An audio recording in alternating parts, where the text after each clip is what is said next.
Hey everybody, Kung Fu tip of the week, extra kind of weapon preview. Everybody seemed to like the hook swords. I will kind of talk a little bit about the Guandao, all right? This is a giant glaive looking thing. It's got like a pointy arrow thing at the end. I don't know if you guys can see that. It's got some hooks on it. It's got some, well, not hooks, but it's got some rings on it. They rattle a little bit. It's got this thing over here. And also has a little handle to protect your hand from the blade so it doesn't slide up and hit the blade.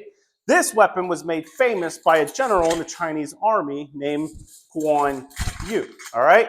His weapon was supposed to be, or said to be, very, very, very heavy. I don't know the actual thing. People ask me, well, how heavy was it? I have no idea. Apparently, there's a shrine built around it in China, and it's like it's laying where it fell in the battlefield.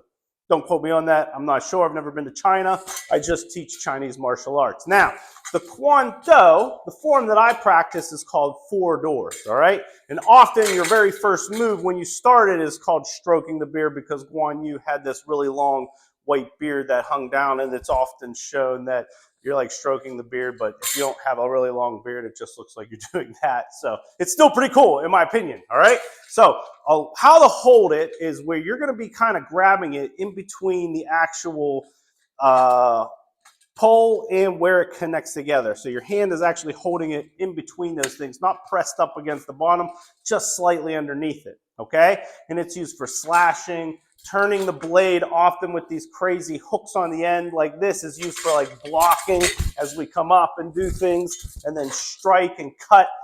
There's another weapon that's similar to this, but the blade actually goes down to the bottom here, maybe a little bit lower. So this whole area is blade. That's called the horse cutting lance. Now, I think that was for when cavalry charged and they would cut the legs off of horses as they charged in. So that's not this. This is a little bit different, often used on horseback as you're traveling through, you're holding it out, cutting people's heads off or whatnot. I don't know. I've never been on an ancient battlefield. I just practice the weapon just for fun because I like doing weapons training. It's one of my favorite things about Kung Fu. It's ancient. It's got these cool weapons to work on. They really require a lot of concentration and a lot of coordination as you do it. This one, you're spinning over your head. You spin it behind your back. All kinds of crazy things. This goes this way and comes up like that, okay? So a lot of cool things to do with this weapon. We teach it. It's more of an advanced weapon. You really should learn how to use your spears and your long staffs before you pick up something like this. Not only because it's a whole different dynamic of blade and staff together with a spear at the end.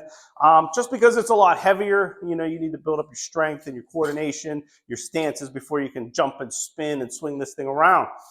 But that brings us to the end of this video, guys. The Guandao or Guandao. I don't know.